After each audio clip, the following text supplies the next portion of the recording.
Pozdravljene, spoštovane gledalke, cenjeni gledalci. Odbojkarska zveza je lani prvič razglasila tudi najparaodbojkarja leta. In v moški konkurenci je to postal Marko Pokleka. On je tudi gost naše oddaje.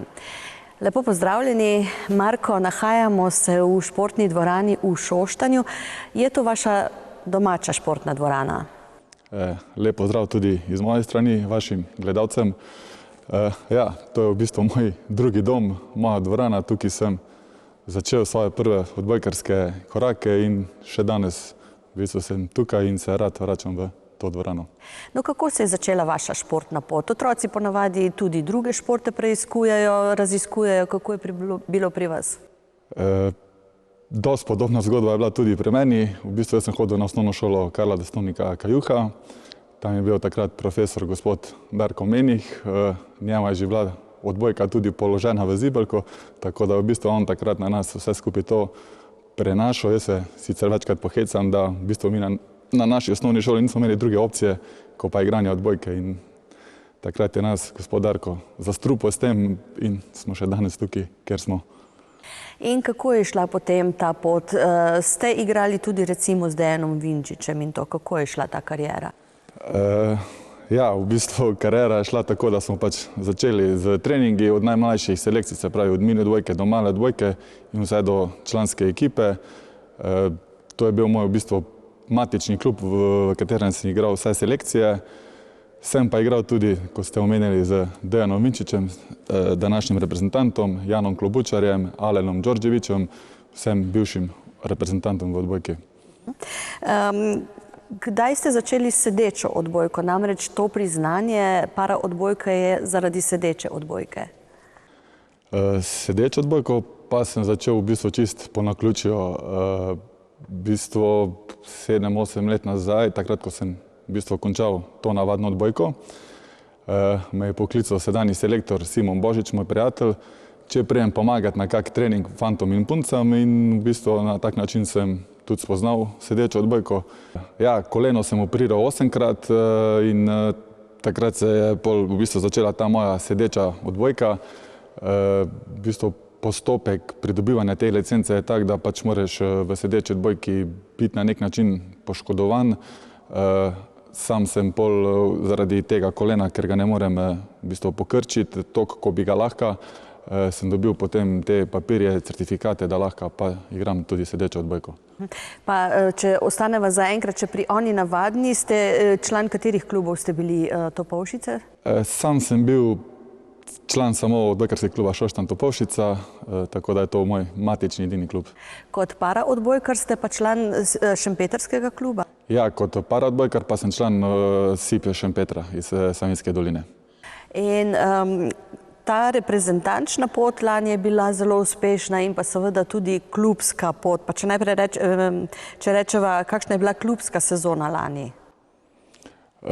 Klubska sezona v bistvu, tako bom rekel, naša ekipa je zelo mlada, pa zelo skrčena. Nas je v bistvu samo 8-9 igralcev in se dejansko pozna, če nimamo enega igralca v ekipi, smo v bistvu čist druga ekipa. Zdaj, kar se tiče klubske sezone, smo osvojili srebrno ligo, Evropsko ligo, se plasirali v zlato, kjer smo na koncu zasedli 6. mesto, kar mislim, da je za naš mali klub zelo velik uspeh. Kar se tiče pa reprezentančne, smo pa v bistvu lani, v bistvu 2 leti nazaj smo se plasirali iz B evropskega v A, evropsko tekmovanje, ki je potekalo v Italiji. Kakšna je konkurenca? Seveda odbojko bolj poznamo kot sedečo odbojko. Kateri so najboljši klubi, da rečemo, pa katere so najbolj uspešne države? Zdaj, najbolj uspešna, bom rekel, da je ta naša bivša juga. Zdaj, eni pravijo zaradi vojne, zaradi vsega, je veliko igralcev prihaja. Tako da tukaj so Bosanci daleč pred vsemi, so tudi aktualni evropski prvaki. Poleg tega so tukaj Srbi, Hrvati, zelo visoko rangirajo. Mi pa lovimo zdaj tam od 10. do 14. mesta, se zmeraj potegujemo za ta mesta. Kdaj se je pravzaprav začela ta sedeča odbojka pri nas, morda veste? Zdaj, čist točne letnice ne vem. Zdaj, ženska reprezentanca je zelo uspešna, je že bila 4-krat na olimpijskih igrah, tudi letos se je plasirala na olimpijske igre, tako da ženska je že nekaj časa. Moška je nekaj časa, tudi že obstaja, ampak zdaj zadnjih 20 let ni bila toliko aktivna oziroma se ni udeleževala teh večjih tekmovanj. Kaj porečete na kolegice odbojkarice, odbojkarice, ki gredo na olimpijske igre? Puncam res vsaka čast, kapo dol. Mislim, da je to mlada ekipa. Zdaj, veliki del teh punc je brez uda oziroma brez roke, kar je še dodaten fenomen za našo ekipo. Mislim, da so 3 ali celo 4 punce brez roke in mislim, da je to zelo velik uspeh za našo reprezentanco. Če pa primerjate ono odbojko, pa zdaj sedečo odbojko, dobro, vidimo tisto, kar je očitno, ampak sicer športnega vidika, z treninga, je manj treningov, več, bolj naporni, kaj bi rekli? Ne, samih treningov je v bistvu dost podobno, se pa razlikuje zdaj na oko. Zgleda ta sedeča odbojka zelo preprosta.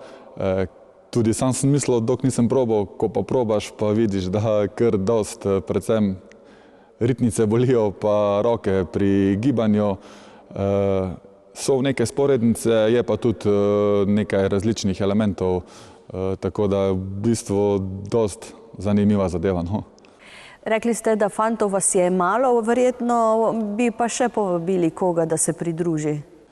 Ja, res je, nas je malo, tako da ob tej priložnosti vabimo vse fante, ki so poškodovani, oziroma ko tudi niso poškodovani, da se lahko nam pridružijo na to sedečo odbojko. Zdaj vse informacije lahko dobijo na spletni strani Para odbojka. Tam tudi vidijo, kje potekajo vse treningi, kdo so kontaktne osebe in lepo vabljeni, da poizkusite. Torej, šempetrski klub ima seveda sedež v Šempetru, ne? Kaj pa reprezentanca, kje najpogosteje, tudi v Šempetru? Ne, reprezentanca in moška in ženska ima bazo v Braslovčah, v športni dvorani. Tam v bistvu tudi poteka večji del priprav in samih treningov na vsa večja tekmovanja. Kako je, ko greste na tekmovanje? So to pogosto ta potovanja? Ja, v bistvu so kar pogosta tekmovanja in potovanja. Zdaj, kar je tukaj bližje, bom rekel, da gremo pač kombi, avtomobili, kar je pač malo oddaljeno, gremo pa z letalom. To je ena dodatna draž tudi te športne kariere. Kako vam je nositi takole reprezentančno trenerko? Ja, za reprezentanco je vsekakor velika čast. Zdaj, bilo kjermo športu, mislim, da smo lahko igralci ponosni, ker pač obleče enkrat trenerko oziroma dres z reprezentančnim grbom, tako da, ja, vsekakor smo ponosni na to. Ste tudi trener? Sem tudi trener, tako v ženskem kot v moškem lokalnem klubu, tako da, tako sem že prej omenil, v bistvu ta dvorana je moj drugi dom, no. In kako bi ocenili zanimanje za odbojko oziroma zakaj naj se otroci ukvarjajo s športom? Zdaj, zanimanje za odbojko, če govorimo v lokalnem okolju, je dosti dobro. Zmeraj mi pravimo, da bi lahko bilo boljše. Se pa pozna, da v ženskem klubu je bistveno več vadečih, kot pa v moškemu. Zdaj, kaj je razlog? Ne vemo, vemo, da pač v moškem, za moške je ponudba bistveno večja, bom rekel, kot za ženske. Zakaj odbojka? Tisti, ki nimajo radi kontaktnega športa, mislim, da je odbojka idealna zadeva. Poleg same odbojke smo res dobri prijatelji, smo kot ena družina, spoznavamo takšne in drugačne stvari, tako da mislim, da je res en lep šport ta odbojka. Kaj bi rekli starše mogoče, kako starši gledajo na svoje otroke, ki trenirajo in tekmujejo? V bistvu gledano iz vidika, tudi sam sem starš, v prvi vrsti je zelo pomembno, da so otroci v športu. Zdaj, je to nogomet, košarka, odbojka, ni toliko pomembno. otroci se še kasneje, pol v drugi triadi, mogoče lahko malo bolj striktno odločijo za kjer šport. Je pa definitivno, bilo kjer šport je zelo pomemben za sam razvoj teh otrok. Kakšni so zdaj vaši športni cilji? A se profesionalno ukvarjate s tem? Naša želja v klubu je, da bi se določeni trenerji oziroma da bi bili profesionalci. Vse pa je spet povezano z financami. Žal mi si tega v ženskem klubu zaenkrat ne moremo privoščiti. V moškem klubu je trener članske ekipe, je na nek način profesionalec, je tujec, živi tukaj. Vsi ostali trenerji oziroma delavci v klubu delajo pa to bolj na prostovoljni bazi. Tega je precej, in čeprav je podpora športu precejšnja, po drugi strani klubi kar težko delate, verjetno, ne? Ja, sam bom rekel, da je z lokalnega vidika, se pravi iz občine, dost velika podpora. Ni pa v taki meri, ko bi si sami želeli. V bistvu smo dost odvisni sami od sebe, na kak način se znajdemo, kje poiščemo dodatne sponzorje, donatorje.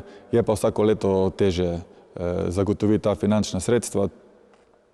Tudi sam šport več zahteva in je res težko, no. Kakšni so torej cilji, kakšno bo leto 2024, sezona klubska še ni končana, ne? Sezona klubska je končana, z isto mlajše selekcije še trenirajo, članska ekipa je na nek način zaenkrat končala s treningi, tudi trener se je vrnil v svojo domovino. Plani za naslednjo sezono so pa v bistvu dosti podobni kot zadnja 3-4 sezone. Sestaviti ekipo, ki bo lahko parirala 1A ligašem. Naš cilj, če je bil za zdaj tihi, bom rekel, da je to sezono malo večji cilj, da bi tudi mi sestavili ekipo, ki bi lahko napredovala v višji rang tekmovanja. Razlog je pa v bistvu eden, 60 let kluba imamo letos in bi radi na ta način probali vrniti odbojko na najvišji nivo. Kaj pa glede reprezentance v sedeči odbojki? Zdaj prvi cilj reprezentance bo verjetno, da se plasiramo nazaj v Evropsko A divizijo. Kje trenutno bodo te kvalifikacije potekale, še ni znano, tako da mislim, da je to eden izmed večjih ciljev, da se vrnemo nazaj med najboljše reprezentance. Kako se ukvarjate še s kakšnim drugim športom, morda tako ljubiteljsko? Ali je odbojka in sedeča odbojka tisto vse? Bom rekel, ko sem bil mlajši, oziroma ko nisem bil toliko poškodovan, sem se rad ukvarjal z različnimi športi. Kolesarjenje, košarka, to sem zelo rad, pa tek počel. Trenutno mi pa niti čas ne dopušča za kaj drugega, toliko smo vpeti v ta moški in ženski klub, da ni niti časa za ostale hobi, športe, bom rekel. Kaj mogoče reči, kako vendarle čim bolj zmanjšati te poškodbe v športu? Ja, zelo pomembno je tukaj, da se pred samim treningom oziroma tekmovanjem dosti dobro ugrejemo, se grejemo po samih teh tekmovanjih, da se dobro raztegnemo. Zdaj klubi, kateri imajo možnost, da imajo fizičnega trenerja, se pravi trenerja za fizično pripravo, je zelo priporočljivo, da se te športniki tokom cele sezone zelo dobro pripravijo, ker je sam ritem tekmovanja je zelo naporen. Igramo sreda, sobota in v bistvu med samo sezono ni toliko časa za to fizično pripravo in samo regeneracijo, tako da so ta pripravljalna obdobja zelo pomembna, da se tukaj dosti dobro pripravimo, da kasneje ne pride do poškodb. Torej veliko tudi tistega dela, ki ga ne vidimo, ostali, ki vidimo samo tekme in mislimo, da je to glavni del vašega posla. Ja, res je, tukaj se predvsem v pripravljalnem obdobju, se pravi pred sezono in pred drugim delom sezone so te naši fantje 3 do 4 na teden v fitnesu, imajo dodatne treninge, da se probamo res temeljito pripraviti in osredotočiti na sam del tekmovanja in da preprečimo morebitne poškodbe, ki bi kasneje ovirale vse skupaj. A si predstavljate, da se ne bi ukvarjali s športom? bistvu zaenkrat se ne predstavljam. Ko sem že v začetku omenil, v bistvu mi je bil šport res od malega položen in enostavno si trenutno res ne znam predstavljati, kaj bi brez športa. Hvala lepa za tale kratek pogovor in seveda veliko uspehov želim. Tudi na reprezentančnem področju bomo navijali. Hvala lepa. Hvala tudi vam, spoštovane gledalke, cenjeni gledalci, za pozornost.